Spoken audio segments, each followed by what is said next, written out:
Hello, and welcome to HHH, the podcast where we talk about those horrible humans in history. I am your host, Angela Pearson, and on today's episode, it's gonna be a little different than normal. So I hope you guys enjoy this format, but I have to tell the story in the way that I tell it because I think it makes it better. But if this is your first time joining us on the podcast on HHH, welcome. We are so excited to have you here. If you are a consistent listener, thank you so much for your support. I hope you're enjoying these episodes as much as I am. It's been really fun to do the research for all of these, so I hope you're liking it because I'm not stopping anytime soon. So make sure you're liking, sharing, and subscribing. And if you have any suggestions for horrible humans in history that you are wanting to hear about, I want to hear your suggestions. You can message me on Instagram or make a comment at the bottom of this episode. But today, like I said, we are going to be doing something a little bit different. Now, while I will be focusing on, typically I focus on one horrible human in history, I am still doing that this episode. But first, I'm going to tell you what he did and then give you his background. So the events of today's story took place back in 1932 and involved one of the most famous men of the time, Charles Lindbergh. Now, you've probably heard that name before, or at least I will say he's not our horrible human in history, but that name is probably ringing a bell in your mind. But I will explain why in a minute. But he is not our horrible human in history, but it's the man who ruined Charles Lindbergh's life. And the man's name is Bruno Richard Hauptmann. But to tell this story, we first have to take a look at Charles Lindbergh himself. So are you guys ready to dive into this episode? Let's dive in, shall we?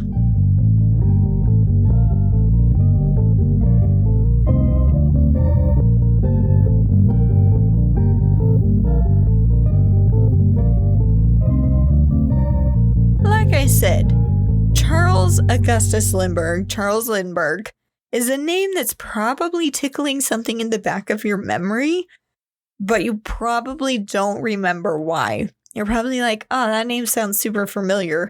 Unless you're a big history buff, then you know exactly who I'm talking about. But all of you, especially if you live in the United States, but almost everyone around the world should know this man's name. Why? Well, let me tell you why. Charles Lindbergh was an American aviator and military officer.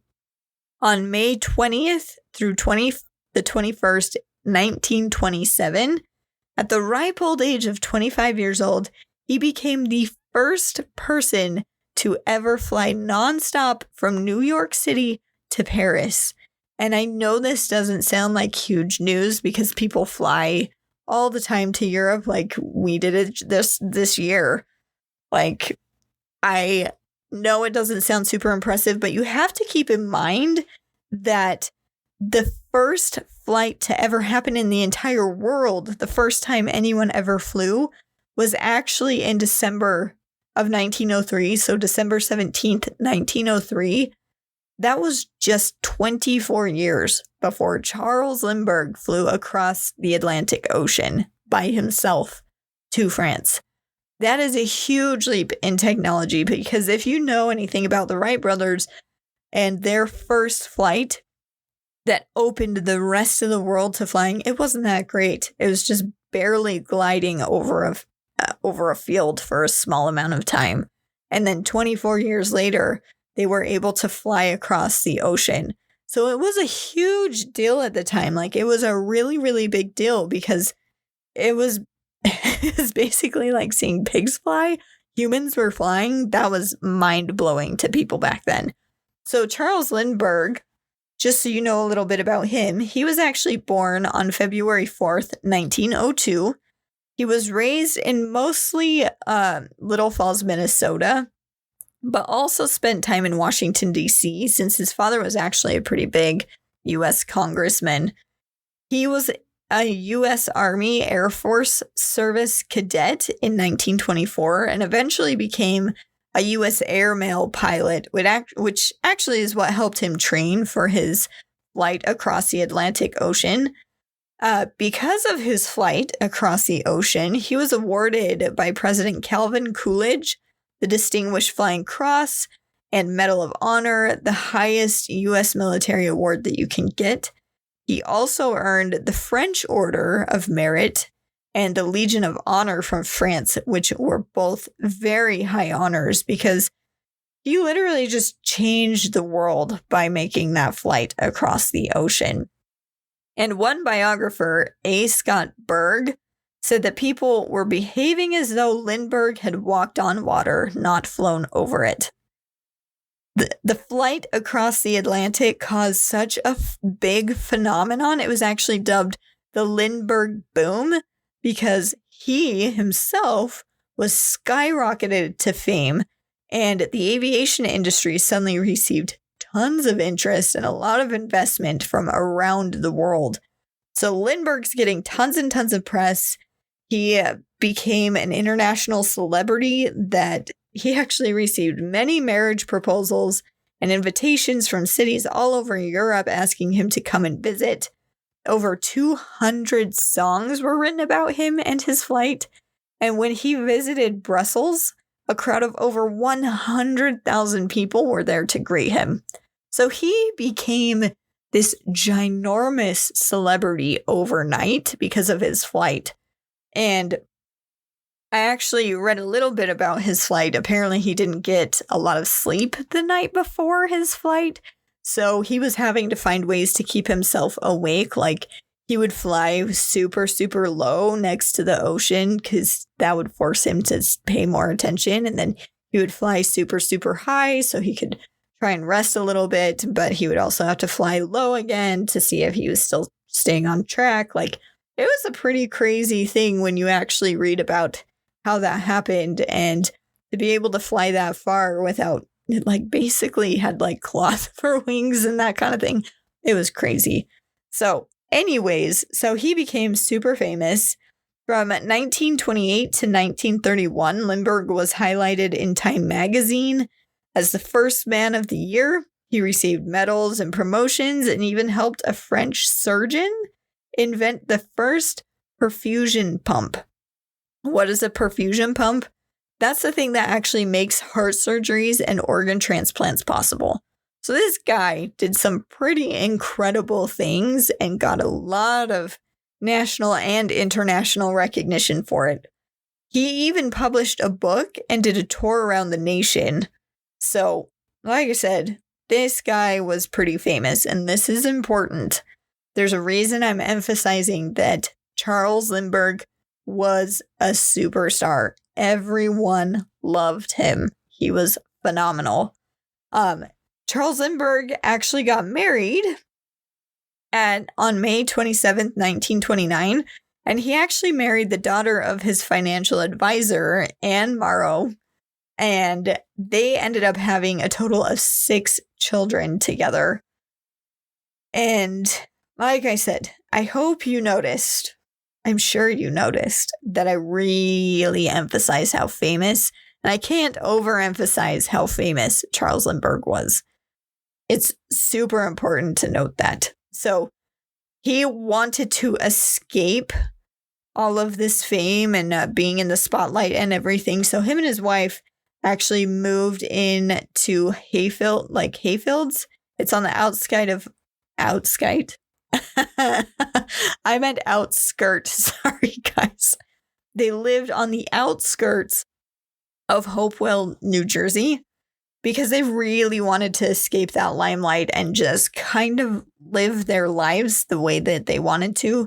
So they actually bought a 390-acre estate. And this is where today's story is going to take place. So on March 1st, 1932, it was a normal evening in the Charles Lindbergh home. The couple had their nurse, Betty Gow, put their firstborn child, Charles Lindbergh Jr., down for bed that night in his second-story nursery. So Charles Lindbergh Jr. at this time was about 2 years old, so they had him put to bed. And at around 10 p.m., Betty went to check on the sleeping child and found that he was not in his crib where she had left him. So she actually went and checked with Anne, Lindbergh's wife, like if she had come and gotten the baby out of the crib, and Anne had actually just gotten out of the bath. So she had no idea where her son was. And that's when the panic started to settle in, because if he's not in his crib and if he's not with his mom, where is the baby?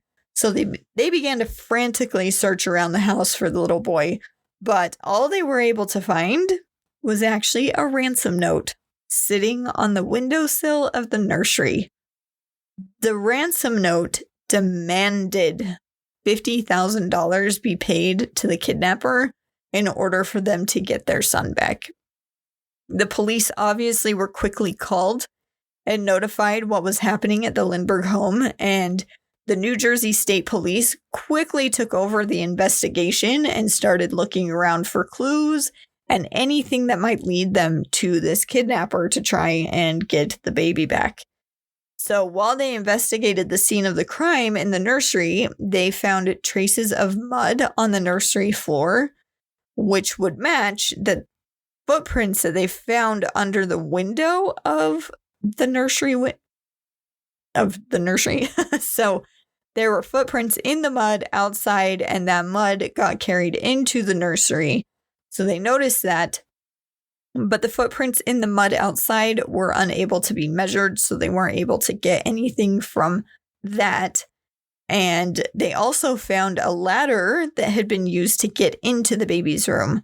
The ladder was a 2-section ladder, you know, those that can slide next to each other. It's 2 different parts where the 2 halves actually connected.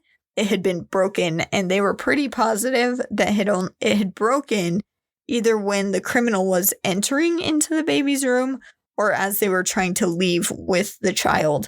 But they knew it was a fresh break, and there were no fingerprints found anywhere. There was no blood found anywhere at the scene of the crime. So they didn't have a lot to go on. So they started interviewing and investigating all the household staff, as well as any estate employees, but any leads in the case were shrinking, and they were shrinking fast, because everyone that they interviewed was shown to be innocent or have good alibis, so no one in the household knew anything. No one was being pursued as a suspect, and their leads were shrinking really quickly. So Lindbergh actually asked a friend to try and communicate with the kidnapper somehow. And what they did is to communicate with the kidnappers, they sent out messages through the newspapers. So there was a lot of widespread appeals made for the kidnapper to start negotiating and start talking to them about how to get their son back. And the police even tried working with the shady underworld characters to try and get any kind of information about the kidnapping or to get contact with the kidnappers. But everywhere they turned, nothing led anywhere. Any clue that they found led them to nothing. So they had no idea where to go from here or what to do. So on March 6th, 1932, they received a second ransom note. And this second ransom note was actually postmarked for March 4th from the Brooklyn, New York area. So the original kidnapping happened on March 1st, and they didn't receive the second ransom note until 5 days later on March 6th. This note demanded that the ransom be increased to $70,000. And just FYI, to give you some perspective on what they were actually demanding, if we look at that amount of money in terms of nowadays money, that is about $1,470,700 in today's money. So it was quite a bit of money that they were asking for. And this second ransom note triggered a massive police conference to be called by the governor of Trenton, New Jersey. They gathered to try and figure out what to do moving forward and how to find this kidnapper, because these notes were just being left with zero clues as to who is leaving them. And Charles Lindbergh even hired a private investigator for himself named Henry Breckenridge. I almost said his name wrong. I got it right, though. You guys should be proud. So Breckenridge received the third ransom note on March 8th, so 2 days later. In the note, the kidnapper stated that he did not accept the intermediary that was appointed by the Lindberghs. So Henry Breckenridge, that was going to be their intermediary to try and negotiate with the kidnapper. And in this note, the kidnapper said, absolutely not. I do not accept this. You need to appoint someone else. He demanded that a new note be printed in the paper. Like I said, that's how they communicated with him. So they needed a new note stating who the actual new intermediary was going to be to communicate and interact with the kidnapper. So a gentleman by the name of John F. Condon, he was a retired school principal from the Bronx in New York, actually published in the Bronx Home News, a local newspaper, an offer to be the go-between between the Lindberghs and the kidnapper. And he even said that he would pay $1,000 of his own money towards the ransom money that was being demanded by the kidnapper. So the next day, Condon actually received another ransom note from the kidnapper stating that he had been accepted as the go-between between Lindbergh and the kidnapper. So obviously, Charles Lindbergh quickly approved Condon to be the intermediary between the two of them. So it's like the kidnapper actually didn't give them a choice. He was just like, oh, this random dude, yep, I'm cool with it, so I hope you guys are. Which is so terrible. Anyways, so on March 10th, 1932, Condon received the $70,000 in cash to give to the kidnapper. So they gave him basically a briefcase full of money to be able to exchange with the kidnapper to get the Lindbergh son back. He immediately started to try to get in contact with the kidnapper through the paper. So he just kept posting things in the paper, and they were having to use codes and code names and all of that. So the public didn't know what was happening, right? Because obviously people would be like, what? Oh my gosh, I want to know all the details. Because us as human beings, we really like the tea, right? We like to know what's going on, especially in these kinds of crazy circumstances.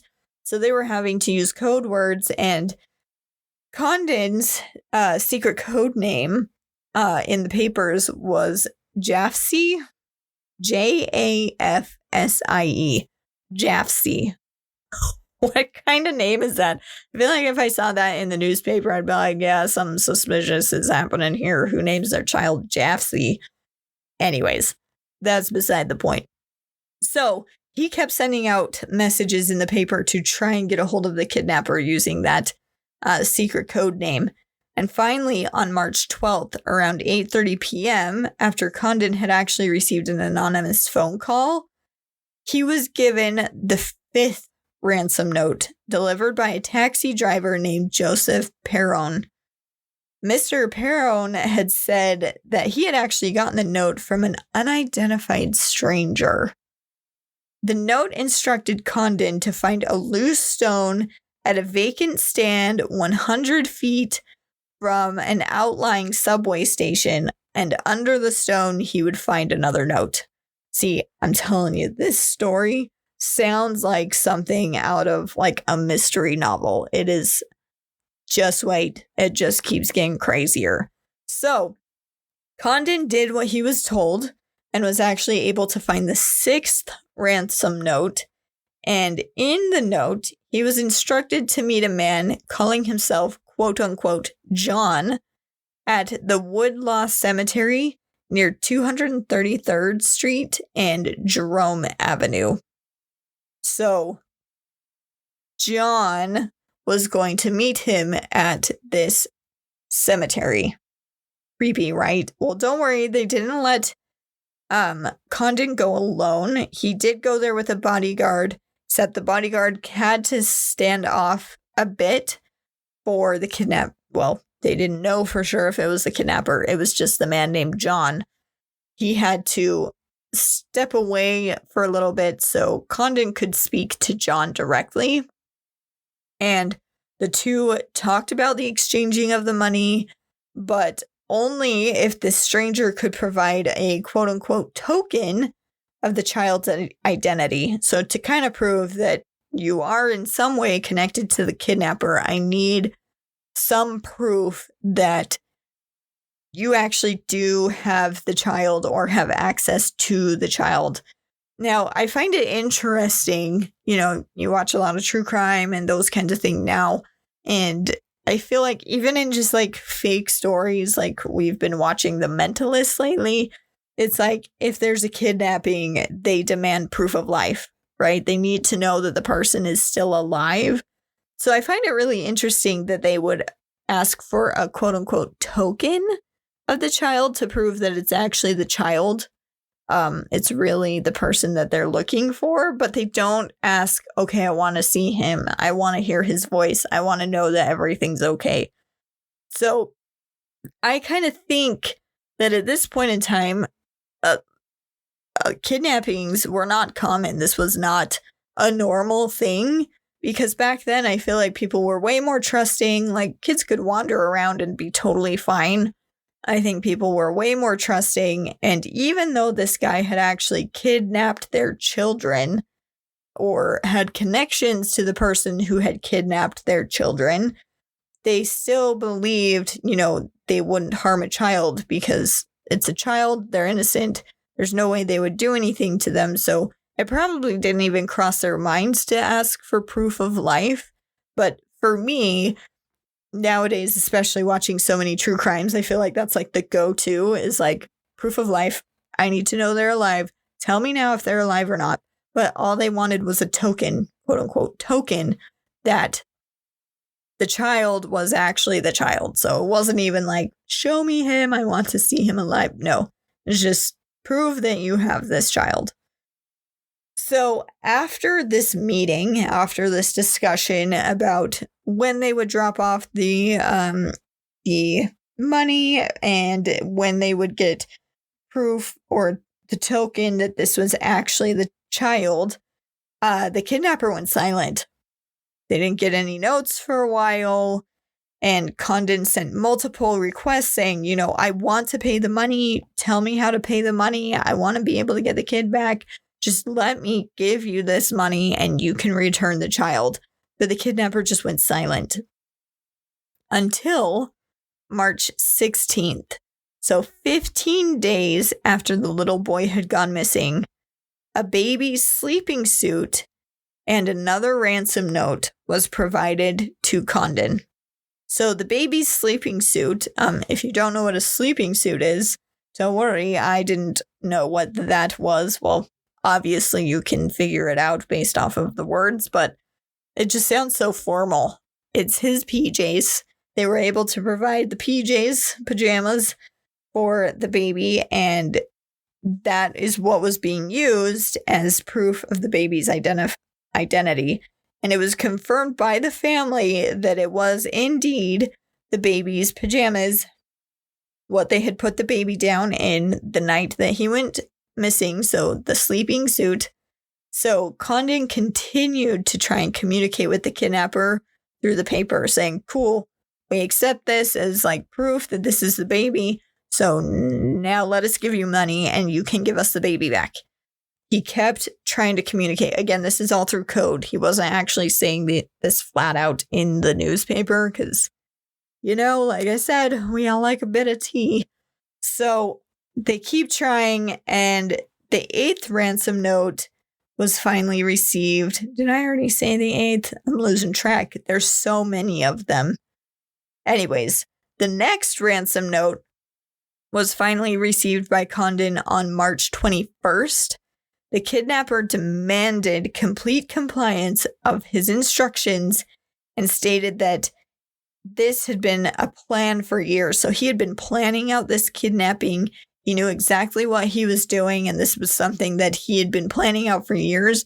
And if they didn't comply exactly to all of his instructions, there would be dire consequences. And for me, when we reached this point of the story, when I was doing my research, I started saying to myself, I feel like they have complied. And not only that, they've been begging you to actually give you the money that you've asked for, but you don't accept it. So it's kind of confusing, and it almost seems like someone's stalling.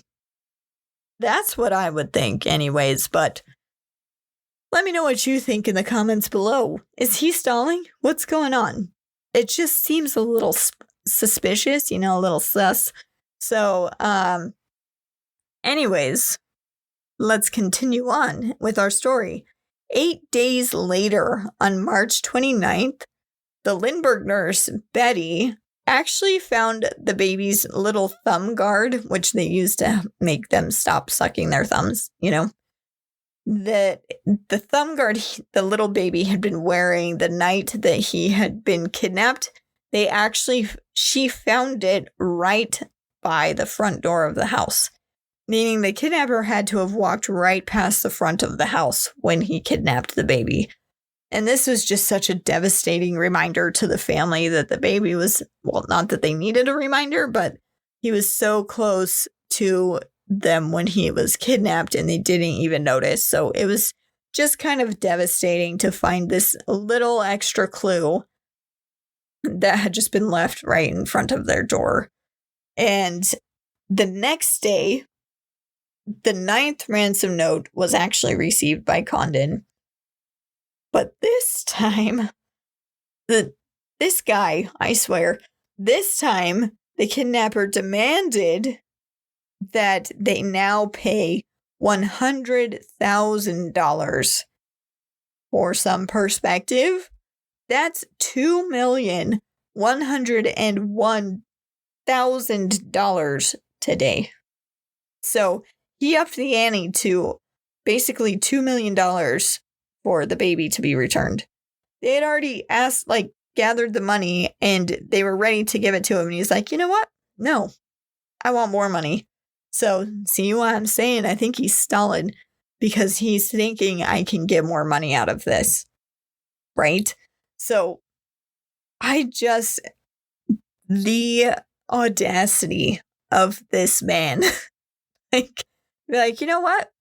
Let's increase that price. It's just mind-blowing to me. Anyways, they had been complying to every single demand. And then for him to say, you need to keep complying, and also I'm going to increase the price of this. To add to this, he actually began to refuse the codes that they'd been using to talk to him in the paper. So in addition to being like, I want more money, also comply better with what I'm saying, even though you're doing everything you can to comply.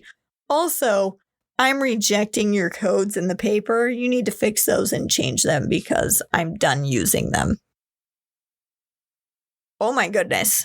The cojones on this man. It's just crazy. So on April 1st, a month after the kidnapping, Condon got the 10th note, which told him he needed to have the money ready to deliver the following night.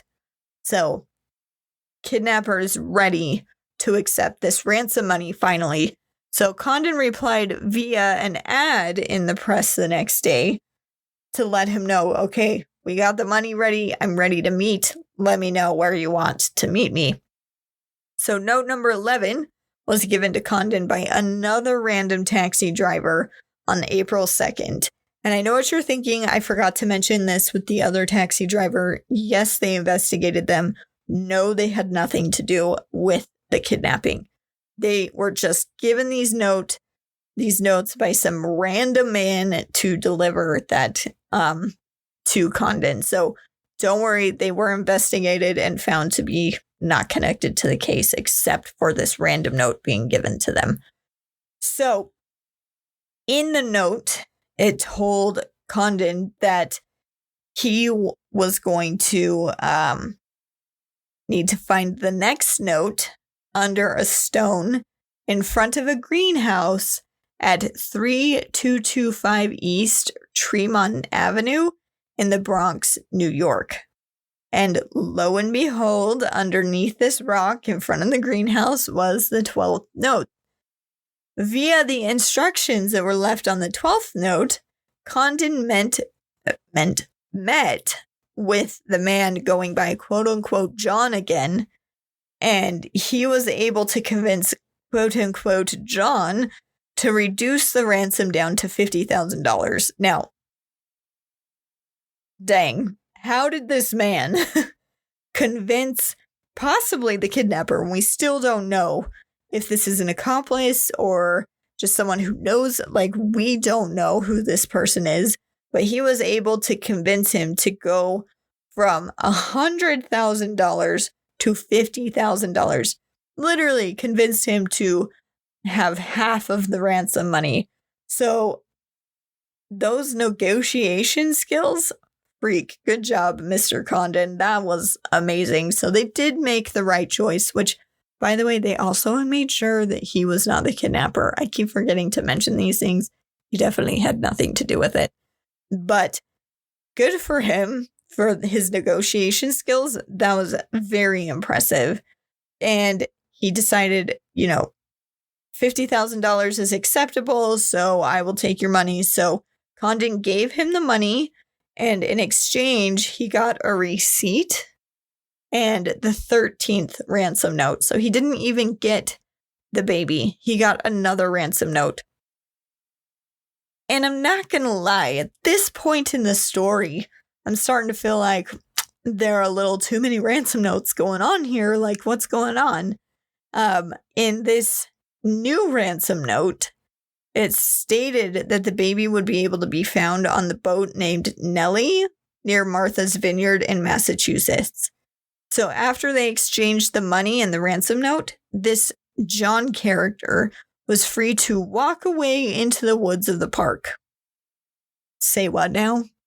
They didn't have police hiding around to catch the guy after this meeting? Like, what on earth? I'm not going to lie.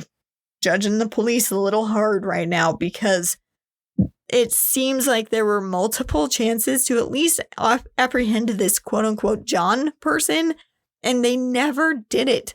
Like, they just complied. And I'm sure it's because they were like, well, maybe he's an accomplice, and if we capture him, then they'll kill the baby.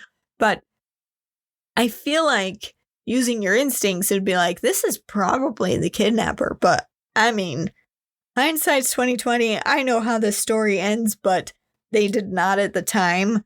But seriously, like, you don't have anyone, like, tailing him as he walks away and, like, following him where he goes or anything like, again, they didn't have the technology that we have nowadays, but your feet aren't that crazy technology that would have been needed for solving this crime. I think you could have just walked behind him for a while. I don't know.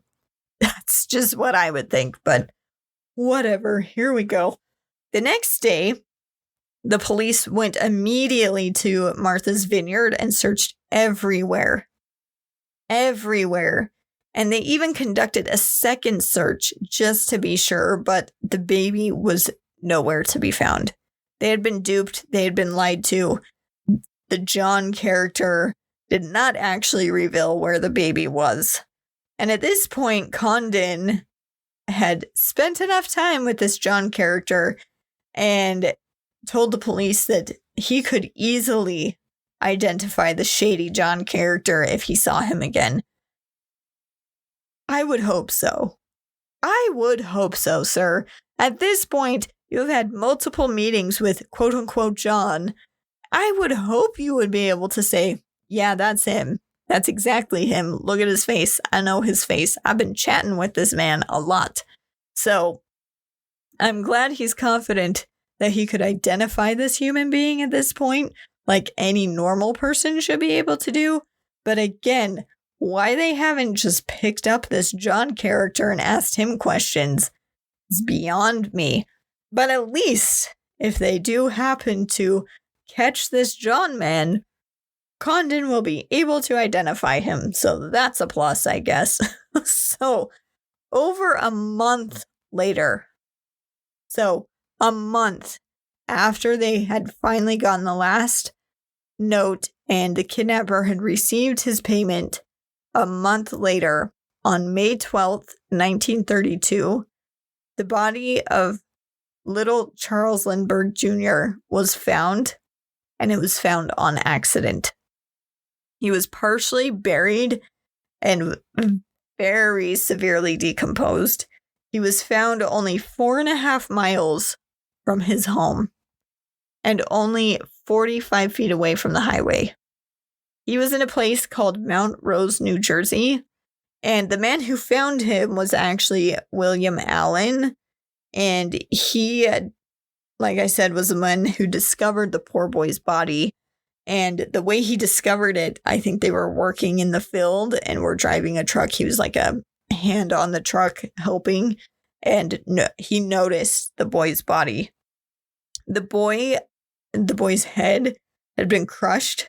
There was actually a hole in his skull, and some of his body parts were missing, which I'm guessing was due to wild animals or something. But the cause of death was determined to be the blow to the head. So when they were able to finally positively identify Charles Lindbergh Jr., they cremated his body on May 13th, 1932. But the coroner's examination before they were doing that showed that the boy had been dead for about 2 months. 2 months. So basically, he was killed almost immediately after the kidnapping. So it now makes sense why the kidnapper was delaying so much and so hesitant to exchange the money, and even why he was so willing to take such a small amount of money. He was running out of time, and he knew that the baby was already gone, and he would never be able to present a live child. So he was delaying as long as possible. But remember, at this point, we still don't know who this kidnapper is. We have no idea who it is. And there were no leads as to who had committed this horrible crime. The New Jersey State Police were told that the FBI was at their disposal if they needed it. But on May 13th, the President of the United States told all government investigation agencies to be willing to help solve this mystery. And the reason why the President of the United States got involved is because, like I had mentioned before, Charles Lindbergh was super famous and like a rock star. And like I said, they thought he walked on water, basically. So everyone wanted this case solved because it felt like an affront to everyone in the country. It felt like everyone had lost their own son because everyone was so invested in this story. So the president told the police department that the FBI and any other governmental investigation agencies were at their disposal to solve this crime and solve it quickly. On May 23rd, they told the banks in New York to keep a pretty close eye out for any deposits made in the amount of the ransom money. On May 26th, they offered a $25,000 reward for any information about the case that would lead to the apprehension of the kidnapper or kidnappers. So the banks were keeping an eye out. And when I heard that, I was like, if he's a smart criminal, he's not going to deposit it into a bank. If he does, he'll spread it out throughout different banks or just never use a bank for the money. We'll see if my prediction is correct. But they started investigating anyone who could have possibly had a connection to this case. And they started investigating a waitress named Violet Sharp because she quickly fell under the eyes of the investigators. She was a waitress in the hometown of Charles Lindbergh's wife's mother, if that makes sense. So not necessarily their hometown, but Charles Lindbergh's mother-in-law's hometown. So she had access to the Lindbergh baby. And just before Violet Sharp was to be requisitioned and questioned in her connection with the Lindbergh kidnapping, she actually committed suicide by swallowing poison. Very shortly after her death, her alibi for the night in question was actually confirmed, and she was cleared of all and any wrongdoing to do with that case. So I consider this a second murder that was on the kidnapper's hands, because this woman was completely innocent, but was so stressed out about it and concerned that she might end up going to jail that she killed herself. So it's just sad that they were able to prove her innocence literally, I think it was like a few days after she had passed away. So the intense investigation triggered a lot of attention seekers because the police were looking for any tips that they could get. Like, they had offered an award for any good tips. So they had attention seekers. They got a lot of demented letters from crazy people. They got tons of false information, a lot of fraud, just trying to get the money. And there's a giant media frenzy behind it. So they were having to sort and sift through so much information that was not real or just people trying to get attention. The FBI officially took over the case in October of 1933. And they even released the serial numbers of the bills that were used as the ransom money to all the banks in New York. So all the banks in New York knew to keep an eye out for any of the serial numbers on that money. Well, the kidnapper had waited. He had bided his time. Or her time. We don't know yet. Eventually, the kidnapper began to start slowly using the money because, you gotta live your life, right? So they started using the bills, and in August 1943, so he started using them in about August of 1943, not 43. Whoa, 33, sorry, typo. He used the money beginning in 1933, and it took until about September for them to for the FBI to get a description of the person using this money. So it took about a month before they had anyone who remembered what the person looked like who gave them the money, which is fair. If someone's just presenting you with money, like, it's going to be a normal exchange if they're purchasing goods, so it'd be hard to remember that. But in September, they finally got someone who matched the description, or who was able to describe the person who had given them the money. And that description fit John, quote unquote John, that Condon had been meeting with almost exactly. So they knew they were starting to get really close to catching their man. On September 15th, 1943, an attendant at a gas station began to be suspicious of a man who was using money to pay for his gas. And so he actually wrote down the man's plate numbers and the man's car and description of what, quote unquote, John was looking like. Well, John was the person that matched the description of the gas attendant. Sorry, I confused that. So the police, based off of the plate numbers and the car, were able to find out that this belonged to a man named Bruno Richard Hauptmann. And the gas attendant looked at the picture of quote unquote John, and it still matched the man who had given him the money. So they knew now who they were looking for.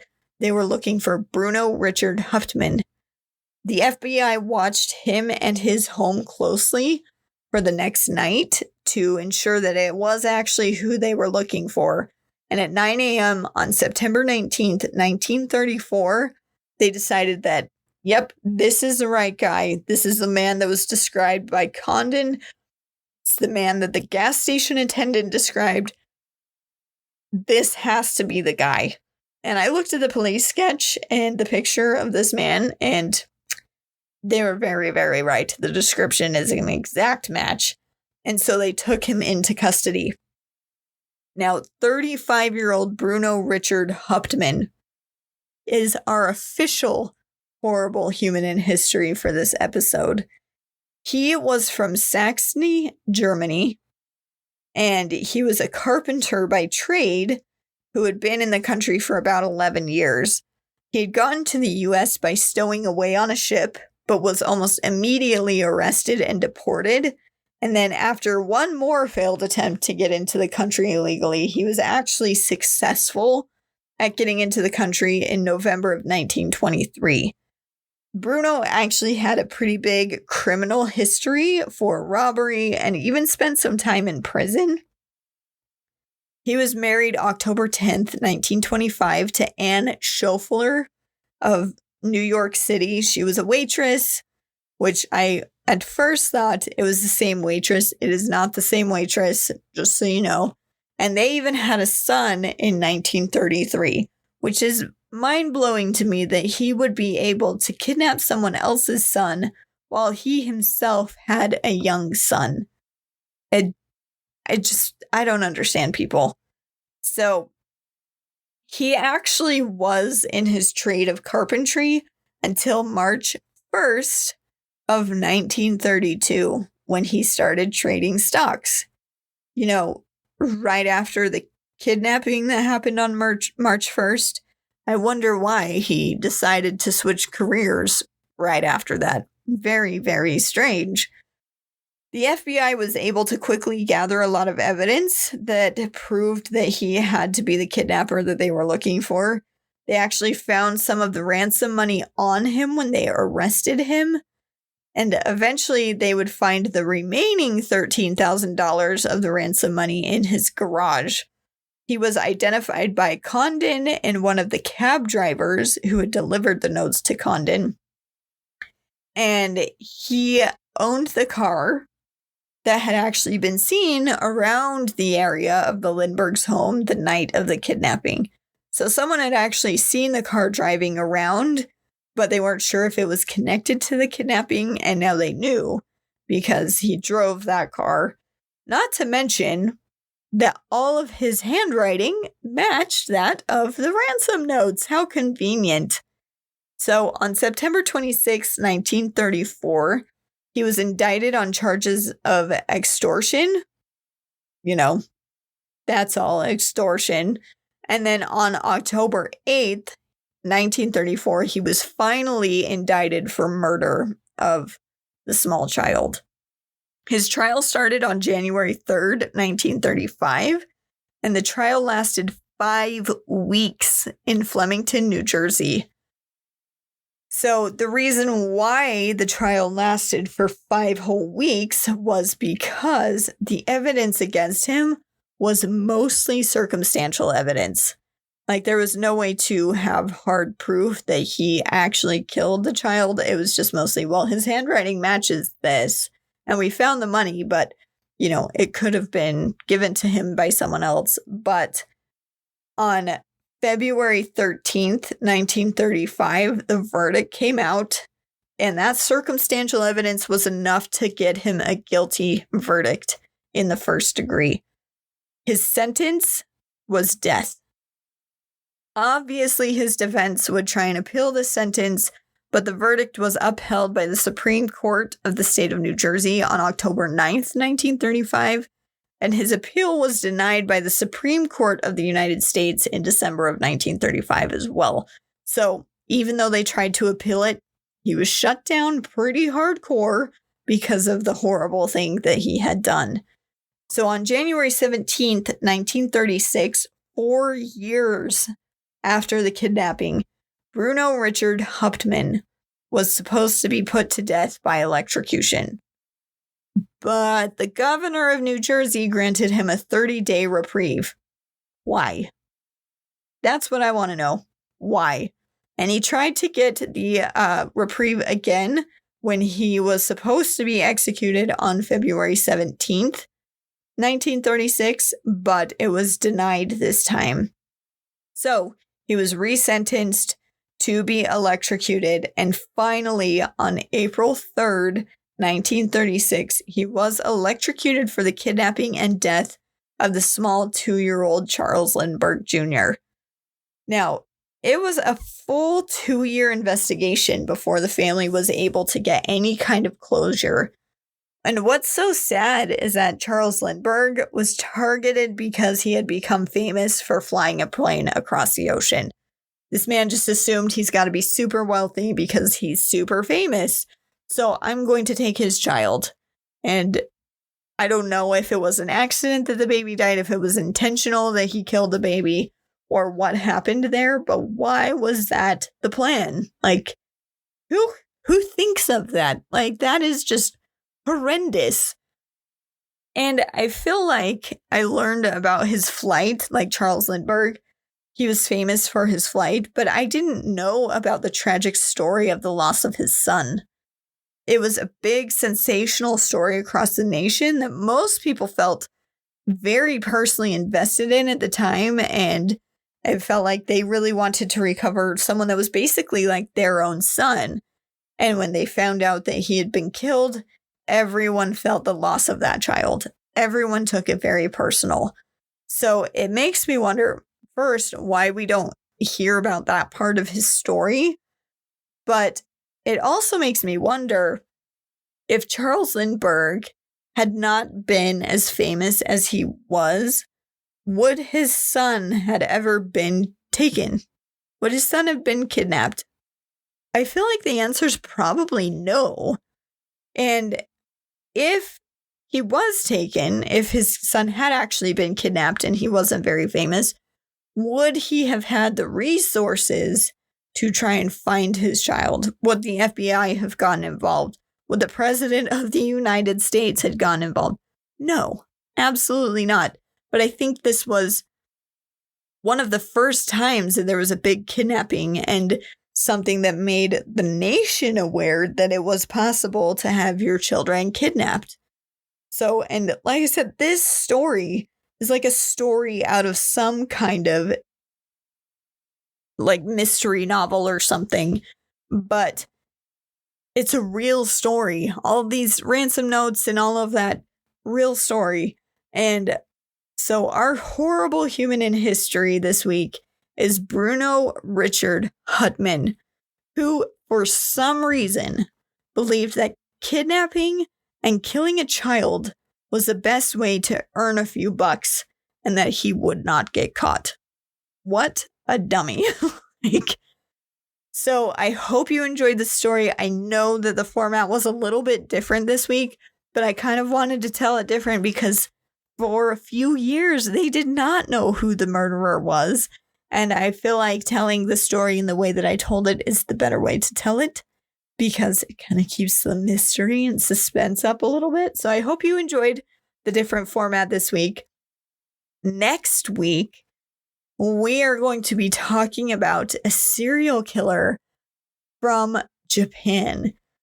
She is one of the most prolific serial killers in Japan's history.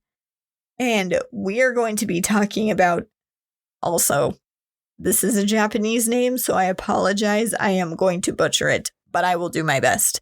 We are going to be talking about Miyuki Ishikawa.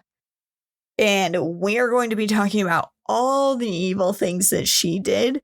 Not only that she did, but tried to justify.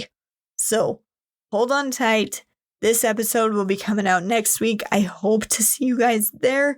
Again, make sure you're liking, subscribing, and sharing this podcast with everybody you know that will enjoy this. And also, send me your suggestions. I would love to talk about anybody you would like to hear about. But join me next week as we talk about that horrible, evil, horrible human in history, Miyuki Ishikawa. We will see you guys next week.